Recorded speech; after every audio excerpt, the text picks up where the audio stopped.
Hello बच्चों, let's read the question. Consider a vertical tube open at both ends. The tube consists of two parts, each of different cross sections and each part having a piston which can move smoothly in respective tubes.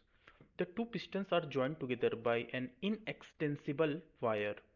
The combined mass of the two pistons is 5 kg and area of cross section of the upper piston is 10 cm square greater than that of lower piston. Amount of gas enclosed by the piston is 1 mole. When the gas is heated slowly, piston move by 50 centimeter. If the rise in the temperature of the gas is 15x by R, where R is the universal gas constant, find the value of x. Question में दिया हुआ है कि एक vertical tube है जो दोनों and से ओपन है। इसमें दो डिफरेंट क्रॉस सेक्शंस हैं, आई मीन दो पिस्टन्स लगे हुए हैं और जो दोनों पिस्टन्स हैं वो एक इनएक्सटेंसिबल वायर से जुड़े हुए हैं।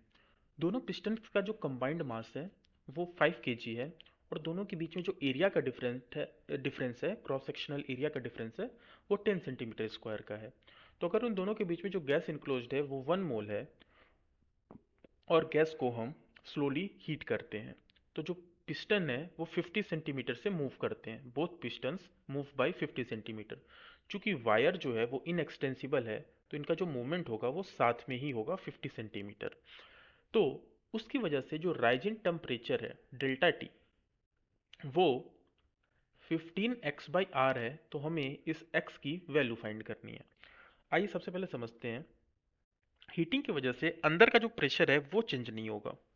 लेट्स अज्यूम कर लेते हैं कि अंदर का जो प्रेशर है वो P है और बाहर का जो प्रेशर है वो P नॉट है, that is atmospheric pressure.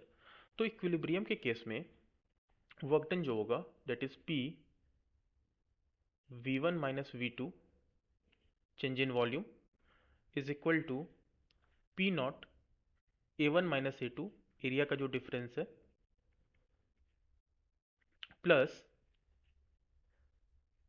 Pistons का जो मास है M1 plus M2 into G into L. L जो है ना वो पिस्टन का डिस्प्लेसमेंट है। तो इसको हम लिख सकते हैं P delta V is equal to P naught A one minus A two को हम लिख सकते हैं delta A plus M G total mass into L. L जो है is the displacement of the piston. We know that P delta V work done की जो value होती है वो एन आर डेल्टा टी के इक्वल होती है। तो अगर यहाँ से हम डेल्टा टी की वैल्यू फाइंड करें तो this will be P delta V upon N into R.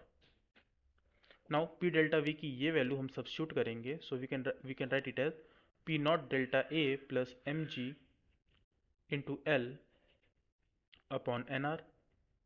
Now values को हम पुट करें so this will be P naught हमारा atmospheric pressure 10⁵ into delta A जो दिया हुआ है 10 सेंटीमीटर स्क्वायर। सो इसको अगर मीटर स्क्वायर में चेंज करें तो ये होगा 10 into 10⁻⁻⁴ that is 10⁻³ metre square into 10⁻³ metre square plus M G total mass है 5 जी की वैल्यू 10 इंटू एल। एल दिया हुआ है हमारा 50 centimetre that is 50 into 10⁻² metre. 50 into 10⁻² metre upon N R. N की वैल्यू 1 है एंड आर सॉल्व करने पे डेल्टा टी की जो वैल्यू आएगी वो आएगी 75 अपॉन आर केल्विन। और क्वेश्चन में दिया है 15x by are.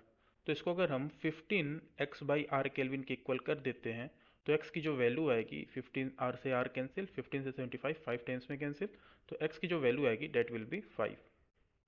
I hope you understood it well. All the best.